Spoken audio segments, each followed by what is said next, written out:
Olá, pessoal. Eu sou a Joyce Berti, estou aqui de volta com o podcast Já Pensou. E nós vamos falar de amor romântico.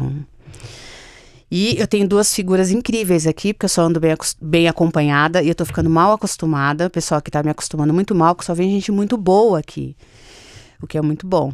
E para falar de amor romântico comigo, eu tenho aqui a Titi Miller, que todo mundo conhece, eu tenho certeza absoluta. Ela é repórter, é apresentadora, já foi VJ da MTV entre 2008 e 2013, tá? Tem que falar. E ela tem sido uma das vozes mais poderosas da sua geração, defendendo o direito das mulheres, os direitos LGBTs e os direitos em geral, assim, né? Porque ultrapassa a seara do gênero, e isso é muito bacana. E eu tenho outra que é... Cara, eu queria falar um palavrão, mas não posso, então vou dizer, é sensacional. Que é a Lívia Lagato, que eu tenho certeza também que todo mundo conhece a Lívia, o trabalho dela. Ela é humorista das boas, é atriz e roteirista. Sabe como ninguém usar o humor para denunciar problemas sociais e políticos do país. E posso dizer também que foi autora e intérprete das paródias políticas mais divertidas das últimas eleições. Se você perdeu, é bom você dar uma checada para ver que eu não estou mentindo, tá? Agora, as duas têm uma coisa em comum que eu acho fantástica, que é a irreverência para lidar com os assuntos que pesam um pouco, né? Elas trazem os assuntos com uma irreverência, mas com uma acidez, um deboche, é isso, né? Porque no final das contas é tudo uma grande palhaçada. E a gente vai falar de amor romântico. E assim, né, gente? Eu não sou a pessoa que levanta a bandeira do amor romântico, é o contrário, eu desestimulo. Joyce, maravilhoso. Porque eu acho incrível o amor é maravilhoso, sensacional, né? As pessoas às vezes confundem o amor, quando a gente fala em amor romântico, que não é legal romantizar e tal, as pessoas confundem, porque quando a gente tá falando que o amor romântico não é legal, a gente tá falando da idealização do amor. Não tem nenhum problema você ganhar flores, ganhar chocolate, fazer um carinho, fazer uma comida, um jantar à luz de velas. Essas coisas são gentilezas que entram nas relações, né? Agora, quando a gente fala em amor romântico, a gente está falando uma idealização, porque o romântico, ele vem de romance, ele vem de romantismo, movimento cultural lá, enfim, do passado, não vou lembrar agora aqui, né? Mas ele vem como um contraponto do iluminismo, que era a era da razão, né? A era das luzes, da razão, onde as pessoas estavam voltadas para a lógica absoluta. Aí vem o romantismo para contrapor isso, vai para a literatura, vai para a pintura, vai para expressões artísticas diversas, mas com esse apelo, né, do imagético, daquilo que você não vê, então você imagina como seja. E aí que entra o problema de você amar dessa forma, porque você vai amar imaginando uma coisa, só que a realidade, ela não nos escapa. Então, mais cedo ou mais tarde, você vai ter que lidar com a realidade. Nós, seres humanos, não somos lindos e perfeitos o tempo inteiro, né? E entrar nas relações aí romantizando é um grande problema. E aí eu já tenho uma primeira pergunta que é nessa direção, que é o seguinte, com essa onda de misoginia, né, que a gente está vendo por aí, que Lívia e Titi, e acho que quase todas as mulheres que têm o mínimo de consciência sabem muito bem do que a gente está falando, essa onda de misoginia que a gente tem vivido nos últimos tempos, né, que tem se acirrado nos últimos tempos, muitas pessoas estão pregando contra o amor romântico. Como é que vocês enxergam esse movimento de combate, vamos dizer assim, ao amor romântico? Vocês acham que é oportuno? Que ele faz todo sentido, ele pode proteger a mulherada? Como é que vocês enxergam isso? Bom, primeiro, boa noite, bom dia, boa tarde. Eu não sei que horas você vai estar escutando isso. Que prazer estar aqui, né? Mulheres tão maravilhosas. Ai, gente, difícil, né? Porque eu tava escutando a Ana Canossa ontem falando no podcast da Óbvios, e eu concordo com ela que não colocar expectativas dentro de um relacionamento é impossível. A gente coloca expectativas dentro de qualquer relacionamento que a gente entra, seja profissional, de amizade, óbvio que relacionamentos românticos, né, ou, né, enfim, né, mesmo que seja uma noite, a gente tem alguma expectativa e aí dependendo das nossas projeções, elas vão longe, né? Mas assim, eu acho que a oferta, vou falar de uma perspectiva bem heteronormativa mesmo, assim, e monogâmica. a oferta, né, do mercado tá fazendo a gente perder umas esperanças aí do Felizes para Sempre, né? Tô falando da gente enquanto geração, porque eu já perdi tem um tempo. Isso também tem uma questão geracional, você acha, Lívia? Eu acho, eu ouvi esse mesmo podcast. A gente tá muito, né, podcaster. Sintonia. Porque é isso, agora a gente tem que se atualizar do que tá acontecendo. Então, eu acho sim que protege minimamente, assim, a mulher, porque foi colocado na nossa cabeça, né? Foi criado que a gente tem que sonhar, tem que... o nosso objetivo mesmo é ter uma família com um homem só e casal de filhos, fechar naquilo, ter filhos, gato, né? Essa coisa velho Grinalda. Pra seguir aí bem capitalista, assim, da família e de você ter e não ter outras famílias, só ter essa. E tem que dar certo, né? Essa coisa dos nossos avós, nossos pais, assim, que tem que ficar junto, apesar de tudo, e não pode separar, porque tem essa instituição do casamento. E a mulher, assim, quando ela separa, ela falha, né? Porque a responsabilidade é toda da mulher, né? O que você fez? O que será que você fez pra pessoa ser assim, ou pro cara ou te agredir, ou separar, ou te trocar? Né? O que você fez? Eu já ouvi isso, né? Tenho certeza que muitas mulheres também. Então eu acho que o amor romântico, como a gente tá falando agora, né? Teve aquela fala lá da Gisele e tal. Eu acho interessante, eu acho que todo mundo tem que ter o direito de sonhar. E que é a expectativa, porque todo mundo cria expectativa. Sim, exato. Mas não contar com isso, né? Saber que você tem a mesma liberdade que o homem tem. Exato. De pensar, eu falei assim, eu vou ter uma expectativa aqui, mas até onde der, eu não vou também achar que, nossa, essa é a pessoa que vai suprir todas as minhas necessidades e a gente vai ter isso. Não, vamos um dia de cada vez? Sim. Até um decepcionar o outro? Né? Deu certo até não dá mais, né? Eu tive alguns relacionamentos. Eu sou uma pessoa que acredita muito no amor. Mesmo, assim. Olha, eu não desisto. Tipo, tá certa, brasileira que não desiste nunca. Eu morei com 7 namorados. Porque eu saí de casa muito cedo também. E eu sou muito... Bom, Libra com Libra, né? Eu sou casadeira. Eu só saio pra fechar negócio, assim. Time Fábio Júnior e Gretchen. Total, Gretchen, Elizabeth Taylor, Vinícius de Moraes. Aí a gente poderia fazer uma grande tour.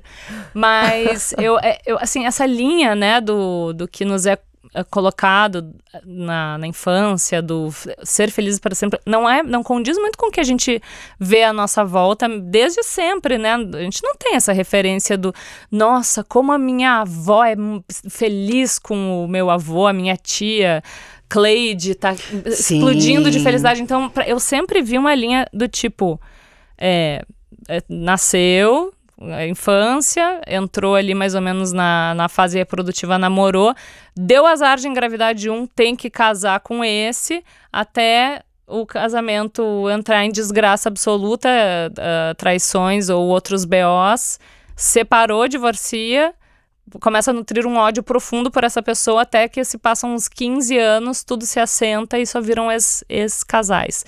Não foi o que aconteceu na minha família especificamente, porque a minha família é uma família que, olha, é persistente também. Não tem nenhum divórcio, assim, na minha família, né, a geração anterior. E a minha mãe tem 4 irmãs, então teve uma que, enfim, já faleceu e não casou nunca. E as outras persistem aí com os seus maridos, né? Mas eu olhava para os referenciais que eu tinha em volta e pensava, gente, não sei se esse negócio tão, assim, compensa tanto, assim, esse felizes para sempre não é. Porque também esses casamentos de antigamente, eles duravam muito, mas a nossa sensibilidade dizia também que tinha muito sacrifício ali para aquilo durar, e era principalmente das mulheres, né? Porque a sociedade, ela é assim, misógina, machista e tal. Então, tudo que ela encaminha de contra cai no colo da mulherada, né? Então, você tem que manter o seu casamento, porque se você separar, você fracassou. Nunca o homem não é o que adequado. tem de podcast, até de mulher falando, é você, o seu marido, ele tá com você porque você faz isso, você que tem que fazer. Ou podcasts de homens falando o que a mulher tem que fazer para laçar um homem, né? Para curso, é tudo a mulher. O homem, ele é um boneco de posto, que a gente leva pra lá e pra cá. Em todos os aspectos do boneco de posto. Às vezes levanta, às vezes abaixa, às vezes... papá. E o perigo é que a gente acaba acreditando que os homens são assim, tão fáceis de levar. Mas essa onda de misoginia, ela mostra justamente o contrário. Eles têm uma personalidade, né? A tal da masculinidade tóxica, mimados muitas vezes, né? Demoram para amadurecer, porque não é cobrado deles essa maturidade que então, da mulherada. É o menininho, o moleque de 32 anos que ainda tá aprendendo, né? De 49 anos. E até isso é uma visão romantizada, Agora, né? essa mulher de 19 anos tem que bancar totalmente a família, né? Não, de 12, né? Ela engravidou 11. Porque ela foi violentada, a culpa é dela. Porque que roupa que ela tá usando? É isso. Mas e a mãe dela que deixa ela ficar perto do tio dela? A culpa é das mulheres. Cara, mas desde antes do útero, né? Porque mesmo casais que estão tentando engravidar, eu sei porque eu fiz uma parte de um processo de FIV, acabou que o Benjamin veio antes, assim, naturalmente. Mas os homens, eles não investigam, né, a causa da infertilidade do casal, assim, e é 50% chance de ser, né, alguma disfunção masculina e 50% de algum problema ali do sistema reprodutor feminino. Só que a mulher que não consegue engravidar, ela é seca, por dentro, ela é improdutiva. Até investigar o homem, né, eu tenho uns amigos meus que estavam tentando engravidar, ficaram quase 2 anos só na minha amiga. Só nela. Aí, vamos ver o homem agora. E aí você vai humilhando a mulher. Exatamente. Achando que ela não é capaz, a mulher vai... Injeção de hormônio, vai fazendo isso, vai fazendo aquilo, muda a alimentação, muda a vida inteira. E fala, a gente podia fazer um teste... No homem. Vocês estão traçando aí um universo da romantização. Eu queria saber o seguinte, a Titi falou que teve 7 relacionamentos, a Lívia estava conversando aqui comigo, que, né, tá dando os seus pulos por aí. E eu queria saber para vocês, depois de todas as violências que vocês já passaram, né, porque vocês são vítimas diretas da misoginia, não vamos entrar em detalhes, mas procure saber, vítimas diretas da misoginia, então fica muito difícil se relacionar depois disso, né? Porque cria ali uma casca. Como é que tá sendo para vocês se relacionar depois dos episódios que vocês viveram tão marcados, assim, do oposto do amor romântico? Pois é, olha que loucura, assim, porque quando... Eu divorciei, assim, né, quando de fato o meu ex-marido saiu de casa, eu tava num momento uma necessidade de resgatar a minha autoestima, a minha vida sexual, eu enquanto Titi, para além de mãe do Benjamin. E eu sou muito de engatar uma parada na outra, né, e o meu namorado, ele é super, né, romântico, assim, ele tem esse negócio quase Disney, assim, ele projeta talvez muito mais a idealização do romance do que eu. E então, assim, meio que tudo era apenas uma brincadeira e foi crescendo, porque eu não estava esperando me relacionar Alô, Peninha. Eu não estava esperando engatar mesmo, assim. Na verdade, agora estamos em um hiato, eu e meu companheiro, ex-companheiro, não sei nem... Mas como é que a gente chama? Iate. Não, como é que a gente chama uma iate? Eu gostaria de trocar por um iate, imagina. Estamos em uma lancha. Vamos trocar o amor romântico por um iate. Vamos passar esse hiato em um iate, né? Desbravando ilhas e oásis. Sim, por aí. É aquele um dia de cada vez, né? Um dia de cada vez, mas eu acho que passou, assim, por ele entender, depois de quase 2 anos junto, que não tem esse negócio do colocar a felicidade em uma pessoa. Tu tem que ser... né? Tu tem que dar um jeito, dar teus pulos aí pra somar a tua felicidade com a felicidade de outra pessoa e multiplicar, assim. A relação com a chegada de um filho, ela afeta o romance dentro do relacionamento? Porque, assim, a maternidade também é uma espécie de amor romântico. Tá. Né? Nossa, muito. Porque, o amor de mãe é um amor incondicional. Desculpa, mas não é. né? Amar um filho é um processo que vai acontecendo desde que a gente se entende grávida ou que se entende como alguém que quer adotar um filho, né? Sim. Porque as mulheres que adotam, as pessoas que adotam é filho do coração. Para mim, eu acho que é processos parecidos. E aí tem aquela coisa que a sociedade coloca, a mulher, nossa, o amor nunca vai acabar. E não é bem assim. Inclusive, a gente tem visto muitos casos de problemas de relacionamento entre mães e filhos, né? E, choca um pouco as pessoas, mas tem mãe que diz, eu não gosto do meu filho. Né? Agora, como que é a relação da maternidade? Como é que você consegue vivenciar a maternidade dentro de um relacionamento? Isso afasta a romantização? Te choca mais com a realidade, até do próprio relacionamento? Eu vou falar de um aspecto mais geral, assim, né? Porque lógico que cada casal é um casal. Tem gente, tem umas doidas aí, uns doidos que tem 4 filhos, né? Né, dona Joyce? Então, eu tava falando com o Thiago Queiroz hoje, né? Tá aí um que, assim, eu falei, amigo, apenas pare. Enfim, é muito particular de cada casal, mas eu acho que tem tanto a experiência do tu olhar e se reapaixonar por aquela pessoa no meio de um puerpério ou do primeiro ano da vida da criança pelo pai, pelo companheiro que essa pessoa se mostra, ou a companheira, enfim, né, se está numa relação uma relação homoafetiva. Mas o que acontece na maior parte dos casos é o negócio ir aos trancos e barrancos mesmo e ter essa obrigação de continuar junto. Só que aí agora eu vou falar de mim, assim, o que eu vou ensinar para o meu filho sobre relacionamentos quando ele vê que os pais dele estão juntos única e exclusivamente por ele? Estão, sabe, por ele. Estão infelizes, foi ele que escolheu estão infelizes isso. Para sempre por causa do filho, botando a culpa no filho, né? Isso que é carga, muito comum. é uma carga horrível. Isso é muito comum. A gente sabe disso, né?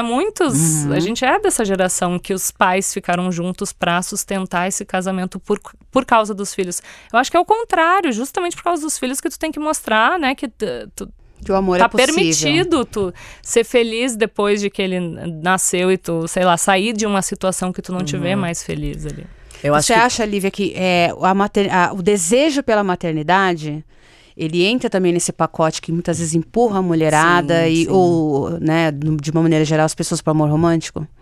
Sim, e eu acho que isso até assusta um pouco a nossa geração, né? Você fala, por a gente ter visto os pais ou os pais de outros amigos, a gente fala assim, nossa, eu como mulher vou ter que abrir mão de muita coisa. E na verdade, assim, sim, claro, mas a gente tem medo de ter um filho e ter 2. Né? Então, assim, eu só quero um filho, uma filha, ou gêmeos, ou não uma outra pessoa. Eu não quero ser mãe de adulto. Né? Já é difícil a gente viver. Até porque, assim, só um spoiler, do que acontece na maior parte dos casos é que tu ganha um filho recém-nascido e outro que é adolescente. Isso. Então e antes fosse assim, 2 recém-nascidos. Exato. Né? Porque o adolescente é uma coisa assim muito regredida, porque ele era pra ser um adulto, e em vez de você ter uma parceria, você tem aí um BOzão.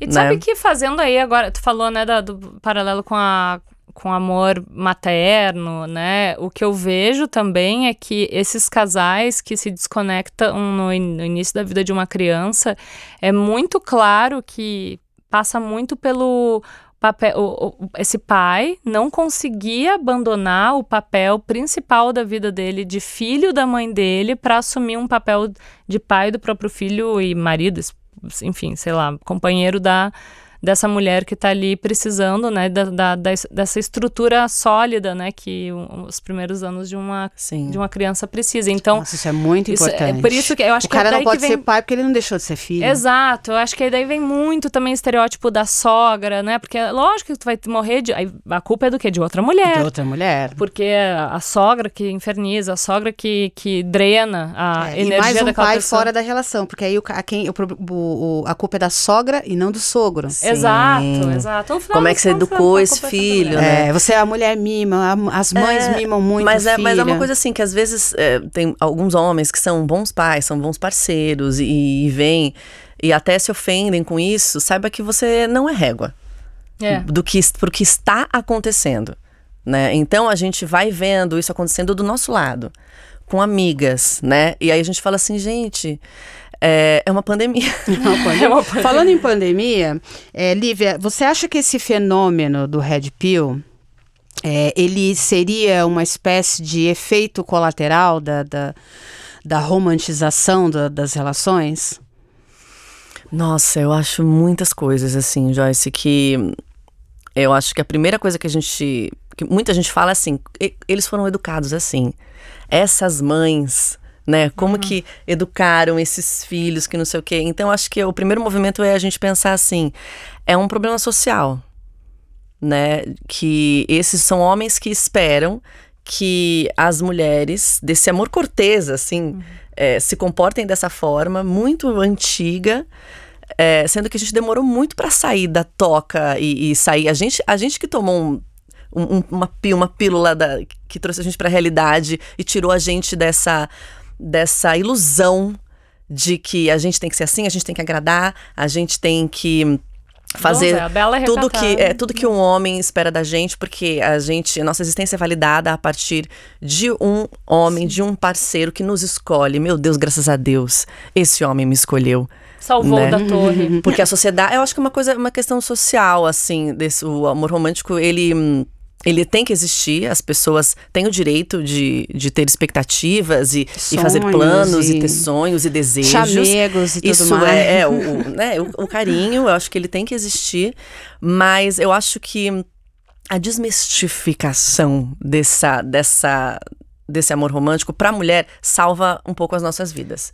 Porque a gente não coloca toda a nossa expectativa de carinho e de planos na mão de uma pessoa só que mal te conhece direito ou mal sabe o que é da vida.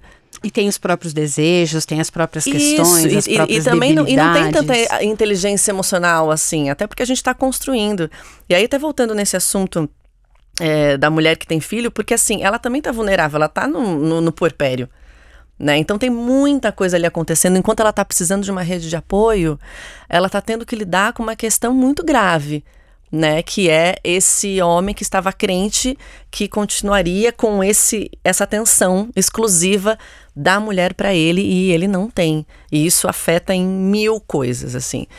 Então, da vida da mulher mesmo. E aí a gente entra também aí nos casos de feminicídio. E quando não é feminicídio é uma agressão, uma agressão verbal, psicológica, é uma ameaça. Então, essa coisa do Red Pill é um movimento que começou nos Estados Unidos, nos anos 20 dos anos 2000, e veio com tudo aqui pro Brasil, porque é isso, quanto mais a gente, as mulheres, a gente exige os nossos direitos, né? E aqui eu falo todas as mulheres indígenas, as mulheres trans, as mulheres negras, que têm os menos direitos até do que a gente tem, né? Sim. Mais a gente sai dessa ilusão e fala, não, amor, aqui eu tô igual a você. Vamos de igual para igual. Você quer sonhar, vamos sonhar junto, vamos até onde dá, vamos sonhar, sei lá, daqui a 1 ano, vamos fazer planos. Mas eu não vou ficar aqui dando pra você a minha vida, todo o meu tempo livre, porque agora, porque uma vez que eu não tenho você pra sempre, quando eu não tiver depois, eu vou fazer o quê? Eu vou morrer? Né? Como a gente sofria quando a gente recebia um não, ou quando um relacionamento acabava. Meu Deus, como se a gente não existisse mais. Isso, depois dessa ameaça, eu acho que não acabou pra mim. Eu nunca mais... Acabou, né? Mas assim, eu acho que eu nunca mais vou idealizar tanto, assim, eu vou botar tanto poder num parceiro, numa parceira que acabou de me conhecer, que bota expectativa que são delas, não são minhas. Eu vou até onde der. Essa sua fala e essa questão desses Red Pill me remete a Susan Faludi, que tem um livro Backlash Antifeminista, que ela vai traçando todo um histórico de como o contra-ataque vem cada vez que a mulher avança na sociedade. Sim. Então a mulher avançou no sentido de pensar melhor sobre essa questão do amor romântico, se ela se encaixa ou não, se ela precisa atender aquele modelo de relacionamento ou não. E muitas mulheres decidindo ficar sozinhas, né? Sem filhos também. Sem filhos e tudo mais. Então aí vem esse contra-ataque que são esses homens que foram pautados para controlar mulheres a partir desse lugar do relacionamento. É porque eles não têm referência de outras... Eu também, assim, de verdade, eu tenho até um pouco de pena, sabe? Porque quando esses homens eram crianças e quando começaram a construir um ideal romântico, o que eles viam era o pai chegando em casa do trabalho, fazendo ali um cafuné rapidinho, se tanto, né? Exercendo a paternidade de uma forma muito... assim, quase uma pincelada ali de pai, né, que tinha por dia. Eu tô generalizando bastante. E essa mãe totalmente devota à casa, ao lar e, assim, assoviando, chupando cana, equilibrando o pratinho ainda quando, né, vai pro mercado de trabalho. E aí esses caras, eles cresceram assim, no mesmo ponto que nós, a partir da adolescência, a nossa geração aí, agora quem tem 30, dos 30, 35... eu fui um adolescente que já cresci entendendo que esse esquema não fechava pra mim.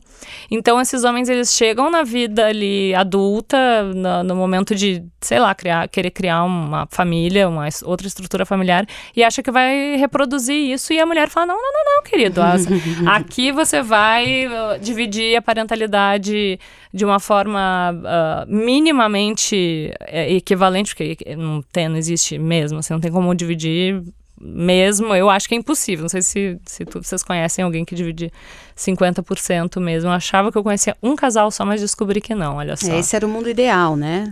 E aí vem essa retaliação, né? Porque é exatamente isso. Eles não estavam preparados para levar 2 pés no peito, né?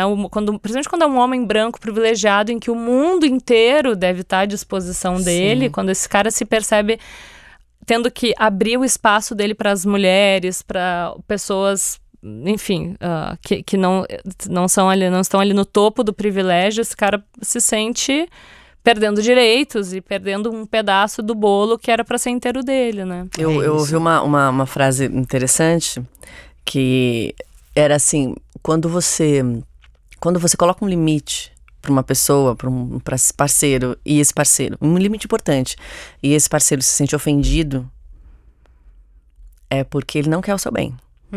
Fato. Né? Porque se você coloca, aqui eu quero isso, eu quero aquilo, e aí é o que veio acontecendo, né, com as mulheres ao longo dos anos, sim. Assim, que é... Então tá, parceiro, agora eu vou trabalhar e você cuida das crianças, ok? Não, eu me ofendo, isso não pode. Né? Eu vou sair e você fica com as crianças, ou vamos chamar uma babá e sair, ou não vou fazer comida pra você hoje, sabe? Então, porque são limites básicos até de servir, né? Sem falar do, olha, agora eu quero fazer uma aula de dança, olha, agora eu quero concluir o meu ensino médio, que eu larguei pra cuidar das crianças, sabe? Isso é um limite básico, eu acho que é por isso que os nossos pais também, não os nossos, né, essa geração não separava tanto, porque a mulher abdicava do profissional dela, e aí quando ela pensava, beleza, então meus filhos cresceram, então eu vou sair, ela se via sem amparo financeiro. Sim, e perdeu todo esse tempo de mercado de trabalho. Dedicando, que o parceiro conseguiu crescer na carreira, por causa dela. E por causa dela, porque ela estava trabalhando nos bastidores para ele poder estar presencialmente no trabalho dele. Um trabalho não remunerado, famoso, né? Exato, e que rola ainda hoje. Então, assim, os nossos pais também não separavam por causa dos filhos, mas também porque a mulher, ela estava presa economicamente, ela não tinha independência financeira. E eu já vi... casos, amigas mais velhas, assim, que falam realmente que o homem usava isso, né? Tipo, mas você é o quê sem mim? Você não tem nada, sim. você não tem faculdade, também. você não tem emprego. E aí ameaça o quê? Pegar a criança. Você não tem dinheiro, eu vou ganhar na justiça. Tal da violência patrimonial, a violência patrimonial acontece ainda hoje, com a nossa geração. Nossa, mas acontece demais, gente. Exatamente. Não, eu já vi casos de mulher que tá numa relação com um cara e aí ela começa a cuidar do próprio dinheiro, fazer os próprios investimentos e você tá me traindo? Por que você tá tão interessada assim em juntar um capital? Você tá me traindo e tal? Eu vi casos assim e falei, cara... É bem uma coisa, eu sou seu dono. Sou seu dono. Você me pertence. Exatamente. Porque ele sabe que a partir daí... né, o poder individual dela está restabelecido. Exatamente. Ela pode ir embora a qualquer momento. É uma ameaça, né? É uma ameaça. Agora, sabe de uma coisa? O filósofo Alain de Botton, que eu adoro, que é uma das vozes mais ativas a criticar essa idealização do amor, ele costuma falar que o grande problema dos relacionamentos é que as pessoas sempre acham que vão ser felizes quando encontrarem a pessoa certa. Isso dá o tom do caminho que a gente pega em busca desse amor romântico, né? Dessa idealização do amor. Existe a pessoa certa? O que é a pessoa certa? O que é a pessoa né? certa? Eu acho que existe a pessoa certa. Na verdade, existe o comportamento que aquela pessoa está tendo naquele momento da vida dela, que quando você encontra ela, que encaixa no seu momento de vida, e isso dá certo até não dar mais. Pelo menos foi assim que aconteceu comigo ao longo da vida. A pessoa certa não vem com uma estrela na testa, assim como a pessoa errada vem com um carimbo de bosta. A gente gostaria bastante, né? Eu gostaria de um luminoso. Eu gostaria de um QR Code na virilha. Você já tá lá na virilha, você já, deixa eu só uma acessadinha aqui, então tá. Está verde. Recomendações, posologias como tá. E uma coisa que eu sempre fico pensando é que assim, a gente espera, a gente busca a pessoa certa, mas a gente não se questiona se nós somos certos para aquela pessoa. Pois é, isso é muito importante, porque é uma responsabilidade afetiva com o outro e também é um senso de autorresponsabilidade, né? Porque qualquer relação que, enfim, acaba de uma forma desestruturada, desestrutura ambas as partes. Exatamente, né? porque a mulherada principalmente, elas costumam, por todas as questões de uma sociedade machista, patriarcal, falocêntrica e todo o combo, a mulherada costuma... quero este cara, ele é a pessoa certa. Depois você começa a ver que não tem muito encaixe ali naquela pessoa. Só que aí vai forçando uma barra para caber, né, para ser a pessoa certa. Eu acho que o ideal seria a gente se perguntar, será que eu sou a pessoa certa para... fulano gosta de sertanejo e eu gosto de dormir cedo. Fulano é da roça e eu sou, sei lá, enfim, essas discrepâncias que vão surgindo, que mais cedo ou mais tarde vão dar o tom do relacionamento, né? As mulheres costumam buscar o encaixe nisso, conciliar e aí já abrindo mão de si própria, Sim. né? Quando na verdade devia ser um alerta, tipo, olha, eu não me encaixo na vida dessa pessoa, não tem nada a ver, assim. Ele é muito bacana, a pessoa é muito legal, mas pra mim não dá certo porque eu não vou me adaptar a ele.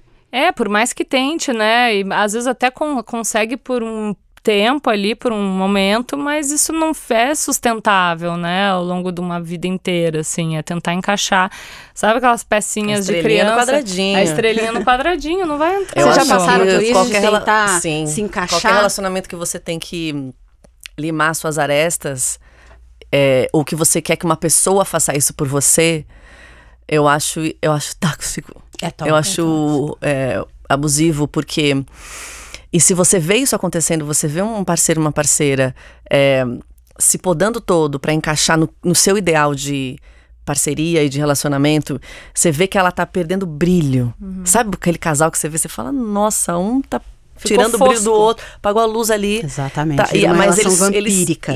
Mas os dois estão lá, vamos junto até Vocês o avisam, fim, infelizes amiga? Para sempre. Eu tento avisar. Eu já passei por situações de avisar e me dar mal, então hoje em dia eu apenas observo. Apenas observo, eu fico aqui, eu fico perto, sabe quando você tá no vôlei, você fica perto da rede, só pra amparar. O que vier aqui, amor, se a pessoa lá. Me perguntar, eu abro porque a boca. você tem que viver o negócio, né? Depois que eu terminei alguns relacionamentos, muitos amigos, assim, nossa, mas a gente via de longe, era óbvio, mas você a gente... se sente meio traída? Sempre não me avisou. Mas não, sempre eu acho essa que pergunta, já né? tentaram também me avisar algumas coisas e eu fiquei um pouco ofendida. Porque parece que assim, então eu sou burra, né? Então você tá me chamando de burra. Não é questão de informação. Eu acho que é questão de emoção, de envolvimento. Você tá muito envolvida na pessoa. E aí só depois que você termina, é clichê isso, mas só depois que eu terminei alguns relacionamentos, só depois de mais de um ano que eu falei assim, não era legal isso aqui. Pois é. E aí eu comecei a achar isso que você falou, que eu não era uma boa companhia. Eu falei, nossa, eu me frustrei tanto as expectativas que essa pessoa criou, eu não prometi nada. Né? Não mereço. Mas eu frustrei tanto, eu tava parada, eu tava frustrando. Eu tava dormindo, eu tava frustrando. Respirava, eu tava saindo com as minhas amigas, eu tava frustrando. frustrando. Eu falei assim, eu cheguei a acreditar que eu não era uma boa companhia. Ai, não, gente, pelo amor de Gente, Deus. eu cheguei a sai. acreditar. Exato, mas aí você começa a se Sai relacionar dessa. com outras pessoas, e aí você fala assim, nossa, eu não tô tirando nenhuma aresta, pelo contrário, eu tô aqui sendo uma estrelinha que brilha, brilha, e de boa, e eu não tenho que encaixar em nada, e me aceitam como eu sou, sabe? Eu acho que é aí, eu acho que se você tem que se apertar num sapato que não é o seu número, É porque não corre. vai, né? E agora, assim, a gente tá fazendo uma crítica mais expressiva com essa questão do amor romântico, da idealização dos relacionamentos e tal. A gente corre risco de ir pro extremo oposto, porque eu vejo que as coisas são tão bipolares na sociedade, ou é 8 ou é 80. A gente nunca tá buscando o meio termo das coisas. Então, será que a gente não corre o risco de ir pro o polo oposto, que é racionalizar completamente os relacionamentos? Sim, mas eu não acho que isso é necessariamente ruim. Eu acho que não, porque tu tá se vendo ali gente, não à toa, eu tatuei uma letra da Alanis Morissette, que tem nessa letra do Hand in My Pocket. I am aware now. Tu pode estar aware, né? Tu pode estar ciente do que tá acontecendo, pra onde tu tá indo, que aquilo pode acabar, né, num precipício, mas ao mesmo tempo é sobre a caminhada, tu curtir a jornada e ver até onde ela vai dar, mas esperta do que pode acontecer, assim. E aí, nessa coisa de você estar totalmente consciente, né, da relação e tal, tem espaço para o romance? Tem. Tem. Não, eu acho que Tu é super romântica, Lívia? tem. Eu sou. Me dá um chocolatinho pra você ver. Eu apaixono na hora. Acho que todo mundo é um pouco, né? A gente gosta de ser fui mimado. Eu acho que é um romântico, amor romântico consciente. Vamos mudar esse nome? Adorei. Porque, Novo conceito. Exato, porque você... Romantismo consciente. Exato, eu acho que porque não bota em risco tudo que você conquistou toda a sua vida. Você, principalmente a mulher, assim, ela não larga tudo pra viver a vida de outra pessoa, porque ela tem que fazer dar certo. Agora vai, hein? Agora a sociedade vai ver que eu tô cumprindo com expectativas de toda a minha família, de todo mundo, que eu vou conseguir manter uma família, vambora. E aí levar tudo nas costas. Então eu acho assim, é muito bom saber que eu posso ser romântica aqui e que de repente daqui a um mês... talvez acabe, e eu debode, ou eu levo um pé na bunda, ou eu dei um pé na bunda, e o meu mundo não vai acabar. E isso me fortalece, me protege, porque eu tenho meus 37 anos, eu construí muita coisa, assim, profissionalmente, e relações com amigos e amigas e familiares, que são muito mais importantes hoje pra mim, que são minha rede de apoio, e que eu não abandonaria e não me afastaria por nada, por uma pessoa que eu acabei de conhecer. Eu nunca mais vou fazer isso, eu já fiz muito isso. Então eu não acho que eu tô sendo, super aquariana, tal, não sei o quê. Eu acho que eu tô sendo assim, porque eu tenho ascendente em peixes, né? Eu tô sendo consciente, porque eu associava estar apaixonado a perigo. Eu falava, fudeu, porque eu tô entregue, eu tô vulnerável, essa pessoa me tem na mão. Porque eu entregava tudo pra pessoa mesmo. Pra ela ver, então, essa pessoa me ama, então ela merece que eu a sirva. Eu vou dar pra ela o que ela quer. Cara, então eu vou estar presente, eu vou dar bom dia, boa noite, do boa patriarcado, tarde, ensinando a gente a ser eu vou mulher. essa pessoa, o que ela espera? Tá chegando dias namorados, o que essa pessoa espera que eu faça? Eu não quero decepcionar, meu Deus, eu tenho a sorte de ser validada por um homem aqui que me ama, né? Então, a sociedade quer as mulheres com a autoestima tão baixa, né? E que faz com que a gente queira uma coisa que às vezes eu não sei se eu quero. Me peguei pensando assim ano passado, por causa da idade biológica. Gente, tem alguma coisa errada comigo? Porque eu acho, não sei se eu quero filho. Sabe? Eu devia querer. Tá horrível tudo bem. isso. Vou colocar você na cruz. Próxima mas Semana eu fico, Santa, tipo, mas você não quer filho, é uma bênção. Eu acho mesmo, eu amo o neném. Eu falei, o que tem de errado comigo? Que eu não tenho neném até agora. Sabe assim? Tipo, gente... Eu falo, não, Lívia, você só tá vivendo sua vida e se vier, veio. Mas vem uma culpa. Que louco, porque a gente tem acesso, né, a textos e a experiências de amigas e conversas como essas que a gente sabe já que tá tudo bem, que é possível, é extremamente possível mesmo, assim, tu ser feliz com ou sem filhos. O filho é só, na verdade, uma outra pessoa que tu vai agregar na tua vida, né? Mas tem o subjetivo que já foi foi que já condicionado. tá no nosso DNA. Você isso, sente você tem certeza, tecnicamente, você sabe de tudo, tem certeza de tudo, mas tem uma coisa lá no fundo que te dá uma maternidade vozinha, uma compulsória, angustiazinha, né? Tipo, será Exato. mesmo que todo mundo tá certo e só eu estou errada? A sociedade espera de mim que eu queira. Eu passei por essa fase, assim, quando eu tava elaborando o desejo de ser mãe. Será que eu quero ou será que eu sei que é o que querem e é o esperado, né, que eu desempenhe também, né? Uma das minhas funções é também reproduzir. É também não, é uma coisa quase Handmaid's Tale, assim, né? Blessed be the fruit ali, que tu tá né, pra servir como uma chocadeira para o mundo. Falando em Handmaid's Tale, eu queria saber se vocês têm alguma referência da ficção de relacionamento, de amor romântico que vocês não gostam, porque as comédias românticas, elas seduzem a gente, né? Porque é gostoso assistir, tal, mas isso também condicionou ao longo do tempo o cinema e ajudou as pessoas a idealizar ainda mais essa coisa dos relacionamentos e tal. Vocês têm algum modelo anti-amor romântico na ficção que inspira vocês, que vocês acham bacana? Eu gosto bastante do Kill Bill. Bacana. Me lembre. Incrível. Não, tô brincando, mas né? Kill Bill, ela tem um namoro com o Bill, a Uma Thurman, que Sim. só aparece no final o nome dela aqui, chamam ela de Bee. E ele tenta matar ela no dia do casamento dela com outro cara, e aí ele vai, né, são assassinos de aluguel, ele vai com todo o squad dele lá, que tem a Lucy Liu. Enfim, né, eu não lembro agora quem são as outras atrizes. Tem a Daryl Hannah, maravilhosa. E deixam ela grávida ali na beira da morte. E aí, quando ela acorda do coma, ela vai em 2 filmes, uma grande jornada para matar o Bill. É maravilhosa. Sensacional. Enfim, gente, isso é uma piada, tá? Mas é uma, assim, eu acho... Olha, eu levaria assim. Acontece. Porra. Eu levaria um pouco a sério nos dias de hoje. Mulher foi enterrada viva, mulher... Tal. Coma grávida. Mas ela levanta triunfal e vai lá e não fica tentando desculpar, porque não, mas é que ele gostava de mim, coitado, será que ele foi envolvido numa trama, ele me amava? Não, ela sabe muito bem que ele não...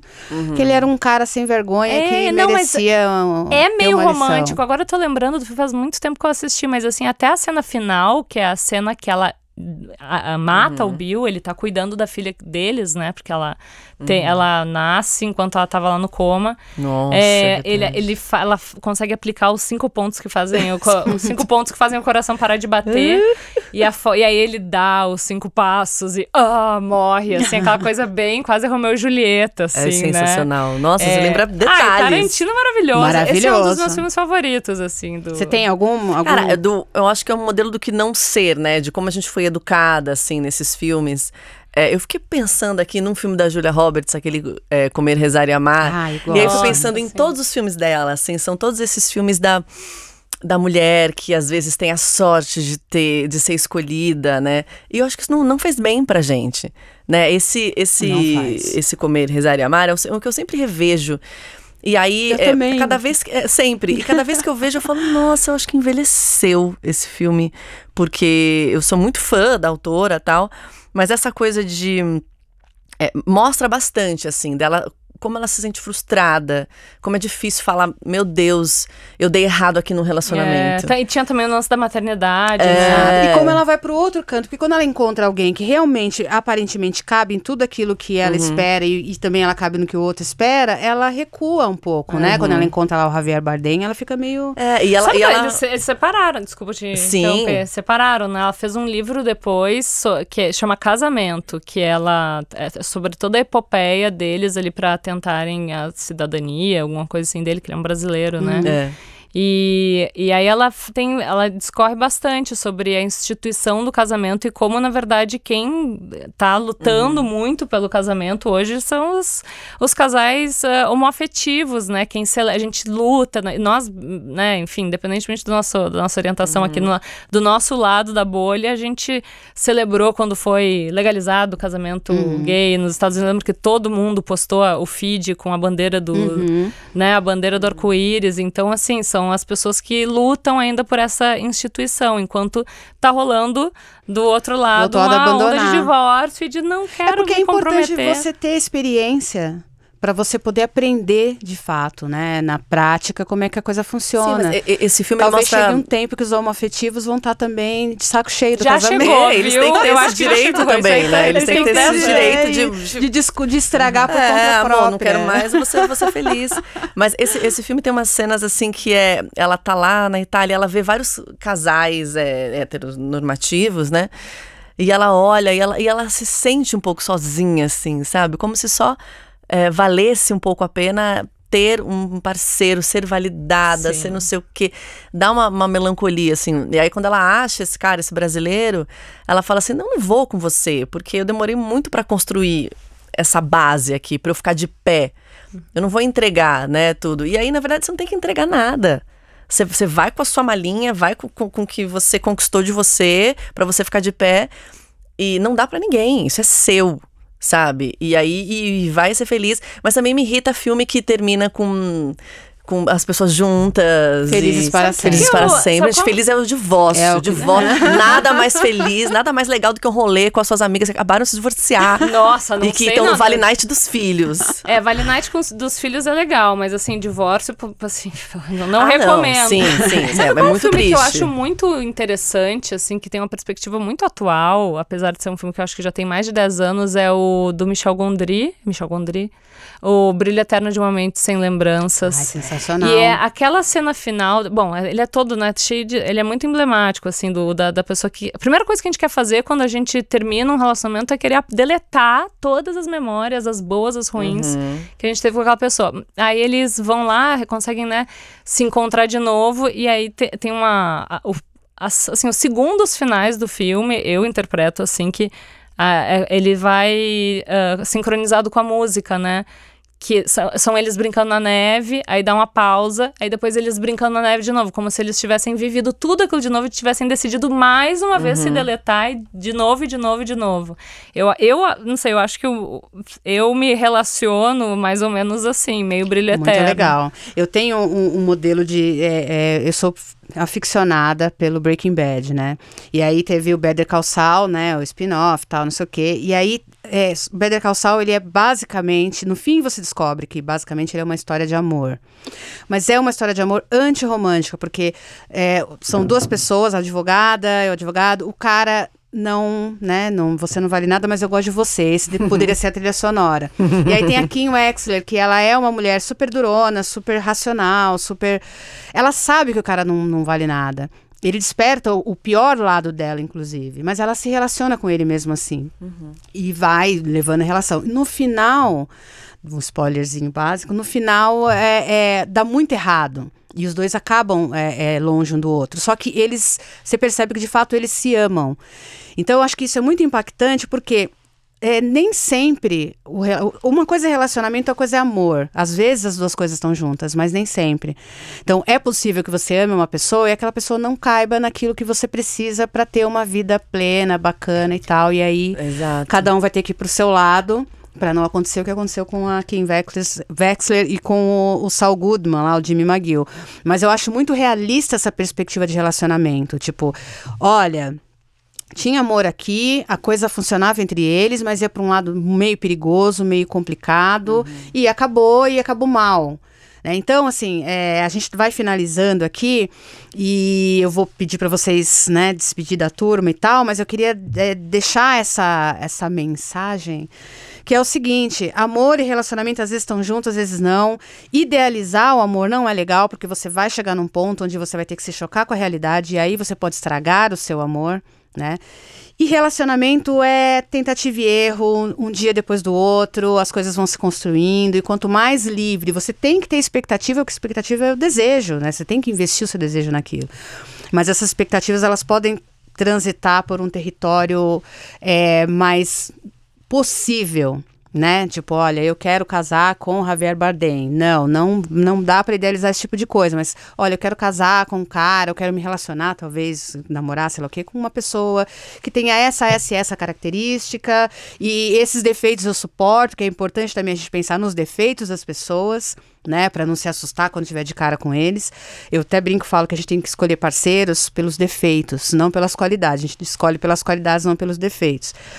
Mas é isso. E aí eu queria ir me despedindo, dizer que eu amei a conversa com vocês. Eu queria que vocês dessem as suas últimas considerações.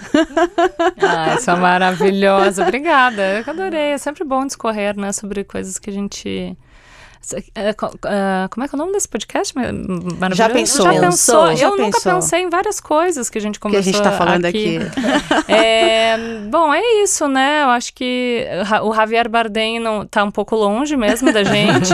Eu lembrei de quando eu me dei conta que eu nunca poderia casar com o Brad Pitt, mas pela nossa diferença de idade, quando eu tinha mais ou menos uns 13 anos, eu fiquei extremamente abalada. 13 anos, ele já tinha 50. Exato, mas era só por isso. Decepção. Era só por isso que eu não poderia casar com ele. Mas é isso, é vivendo e aprendendo, né? Prazer estar aqui com vocês. E vou deixar o meu serviço aqui do Por Acessíveis. favor. Gente, Acessíveis toda quinta-feira. Em todas as plataformas, discorrendo também, hablando muito e acessando convidados através de todos os seus buraquinhos. Tô na Opa, porta. Tô na porta. Tá na Sugestivo. portinha. Tô na porta. Bom, também quero agradecer muito. Vocês são mulheres que eu admiro demais, demais, e talentosas. E eu falo guerreiras, mas agora não posso falar guerreira. Né? Porque a gente não tem que ser guerreira, não. A gente tem que aguentar o que a gente pode. Isso. Mas Eu concordo. Limites são importantes. Eu acho que a memória, ela salva. Ela salva a mulher, salva o Brasil das coisas não acontecerem de novo. Então eu vou pirar pra sempre nisso que você falou. Eu, como aquariana, ascendente em peixes, essa coisa do brilho eterno de uma mente sem lembranças, a gente não pode ser sem lembranças, porque daí a gente repete o boy lixo atrás de boy lixo, amor. Exato. Tá? Então a gente não pode ser isso nem no Brasil, porque a gente é traumatizada, mas também a gente tá mais forte. Então, acontece algumas coisas pra nunca mais acontecer, né? Importante isso. E aí, eu acho que daí a gente fica aflito, né? Que vê algumas amigas, alguns amigos em relacionamentos parecidos com o nosso. A gente não sabe o que fazer, mas eu realmente acho que a gente tem que estar perto. Eles vão criar as memórias deles, infelizmente. E as experiências deles. Mas eu acho que a gente tem que estar sempre pertinho. E conversar, né, também. E meio acreditar. Eu acho que a gente tem que acreditar. A gente tem que ter esperança, sim, mas muito mais na gente, sabe? Pega suas fichas, deposita em você. E nas suas amizades, nos seus amores, nos seus afetos que você tem, independentemente de qualquer coisa, de pessoas que te aceitam, sabe? Pessoas que querem, fazem esses dates com vocês, que são seus amigos, são suas famílias, porque eu acho que isso é revolucionário. Revolucionário, assim, essa é a palavra. Não botar a sua felicidade na mão de uma pessoa que você acabou de conhecer. Não faça isso com tudo que você construiu. Desculpa, Independente que ela brilhe como um diamante. Não faça isso. Então que vocês brilhem juntos. Ou soma ou some. Ou soma ou some. Eu ia tatuar isso também. Eu tô tatuando várias frases assim, motivacionais. Mas é o Tom Jobim que fala que é impossível ser feliz sozinho. Ser feliz sozinho. Ai, sinto muito, mas acho que só é possível ser feliz com alguém quando tu é feliz sozinho também, né? Às vezes é só possível ser feliz sozinho. É só possível Você descobre como ser feliz sozinho. Ou sozinha. E aí você vai somar essa descoberta com outro que também descobriu que ele não depende de você. Ele não precisa de você, ele está com você porque é legal estar com você. Exato, assim como os seus amigos. Você tem que ter amizades também que ficam te apurrinhando. Você fala, essa amizade não é legal, não. É isso. Você pediu pra eu fechar, que eu não fechei, né? Eu emendei porque eu não quero passar mini. Nossa, eu também já comecei a discorrer aqui. Mas já pensou? Eu sou ao contrário, já pensei. Eu pensei em tudo, eu penso toda hora. Minha cabeça não para. Isso não é legal. E falar, né? Mulheres conversam, isso que é bom. Isso que é bom. Por isso que a gente é mais, né? Enfim. Mas obrigada. Eu que agradeço a presença de vocês. Vocês são incríveis. Eu espero que vocês continuem desafinando o coro dos contentes nessa sociedade patriarcal, falocêntrica, cheia de problemas e dificuldades, porque pessoas que têm coragem de afrontar com essa elegância com que vocês fazem e com essa bagagem, né, de informação, de vivência que vocês têm, são fundamentais para a transformação que a gente está construindo aos poucos. Estamos transformando tudo, vocês vão ver só. Obrigada. Muito obrigada mesmo, Titi Miller e Lívia Lagato. E eu vou ficando por aqui, a gente se encontra por aí logo mais com o Já Pensou. Vida longa, o Já Pensou. Já pensou? Longa!